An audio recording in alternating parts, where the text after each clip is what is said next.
Tapi yang pasti banyak sekali, besar sekali.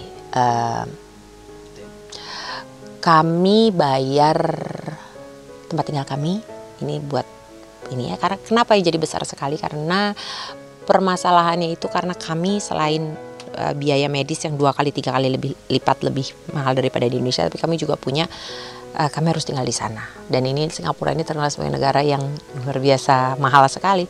Untuk tempat tinggal aja kami bayar 35 juta per bulan. Ini belum lagi ditambah dengan listrik, biaya makan, biaya kehidupan, biaya transportasi, biaya rumah sakit, biaya obat, dan semua pengkondisian yang kami harus lakukan di rumah itu. Kita harus memastikan rumah itu selalu steril, berarti ada pengkondisian alat-alat yang kita harus beli, filter udara di setiap ruangan dan lain sebagainya. Besar sekali. Kira-kira seperti itu.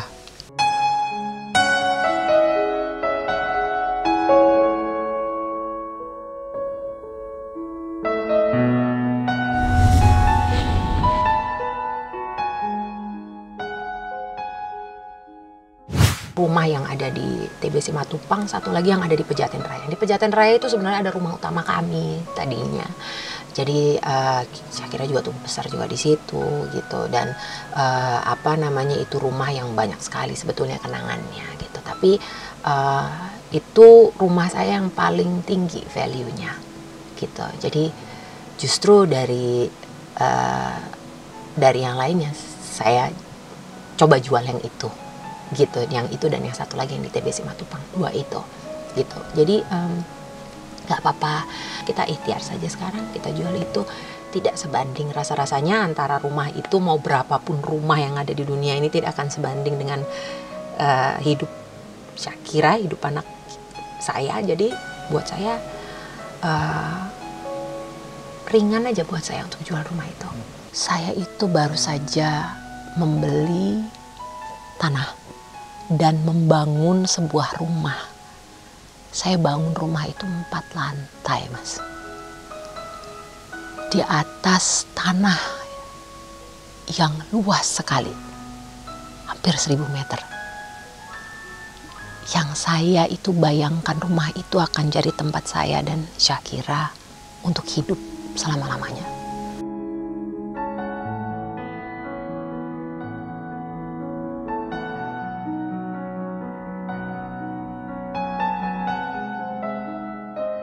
Sekarang ini Shakira masih belum bisa ada di situ, dan saya kalau setiap kali saya di Jakarta, saya tidur di rumah itu, dan hampir setiap malam saya tidur di rumah itu saya nangis karena saya bangun rumah itu untuk dia.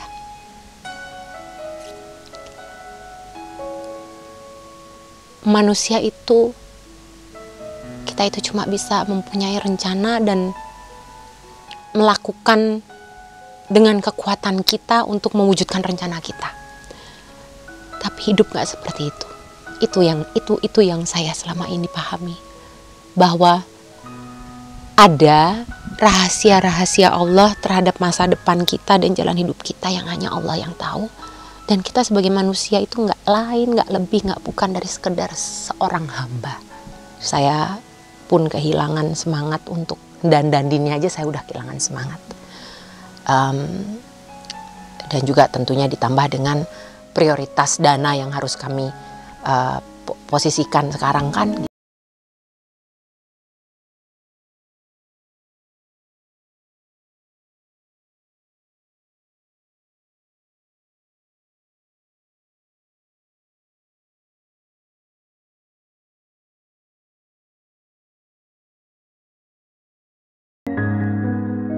Sejujurnya itu kita berusaha untuk bohongin dia selama mungkin gitu pada saat itu gitu. Jadi pada saat dia tuh rambutnya mulai rontoknya kan nggak sedikit ya, sekali rontok tuh dia banyak gitu. Dan model rontoknya itu adalah pada saat dia duduk gini nih, nempel nih misalnya ke sofa nih. Terus begitu dia bangun, saya tuh rambutnya ketinggalan. Dan ketinggalan tuh segenggam 2 genggam tangan gitu. Nah kita tuh berusaha membohongi dia supaya dia nggak kaget dan dia nggak kepukul dengan itu. Jadi kita yang ada di sebelahnya dia, biasanya kita langsung ambil itu rambutnya dan kita umpetin langsung. dia pegang rambutnya dan dia lihat di kaca. Karena yang hilang itu rambutnya yang di sini dulu. Tapi lama-lama dia mulai begini, dia mulai lihat bahwa dia mulai botak gitu. Itulah di saat dia ngelihat kaca. Kayak sekarang ini kan yang dipikirkan buat saya kan Shakira gitu. Begitu juga pada saat ya papanya sedang ada musibah seperti ini. Lagi-lagi kan yang saya pikir, of course saya juga mikirin papa saya, kasihan. Of course lah, itu juga memukul kami sekeluarga gitu. Tapi lagi-lagi concern kita pasti gimana caranya saya lindungi anak saya. Gimana caranya di saat ini saya jaga anak saya. Justru inilah momennya saya sendiri. Berarti kan sekarang betul-betul dalam secara lahiriah saya sendiri sekarang ini. Kan waktu itu sempat video call ya, dulu tuh beberapa kali sempat video call, tentunya atas izin dari Bapak Kapolres ya, waktu itu Bapak Kapolres Jakarta Barat ya. Kita senang sekali dan kita bersyukur, saya bersyukur sekali, khususnya saya. Kenapa kok nggak datang ke sini, kok udah lama nggak datang ke sini, kok handphonenya aku nggak bisa di WhatsApp gitu, kok aku nggak bisa telepon papa, kok yang kayak gitu-gitu gitu. Ya berat buat aku untuk melihat itu gitu, apalagi sampai sekarang kita pun masih tutupin. Jadi kita saya kira nggak tahu ada apa, kita bilangnya papanya masih ya nggak perlu tahu lah, sudah kerja, sibuk, masih sibuk.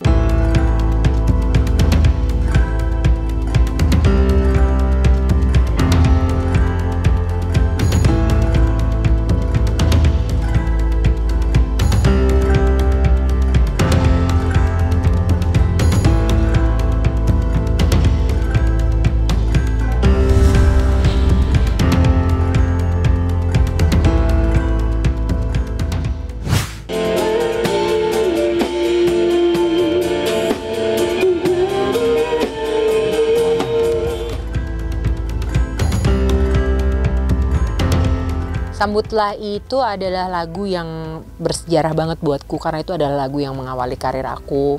Kenapa aku bikin ini juga karena memang ini keinginanku yang sudah sejak lama. Sebagai seorang musisi, ini keinginanku yang sudah sejak lama. Ini adalah salah satu ambisiku dan satu cita-citaku. Tapi di lain sisi lagi sebagai seorang pekerja, ya ini adalah bagian dari usahaku.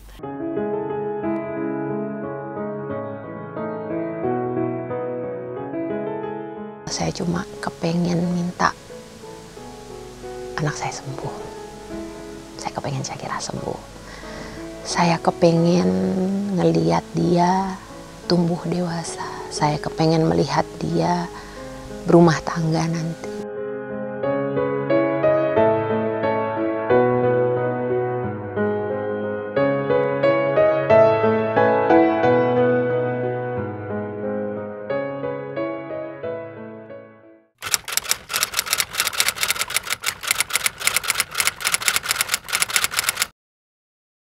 Jadi jangan lupa untuk subscribe Cumi Cumi. Ditekan ya tombol lonceng merahnya.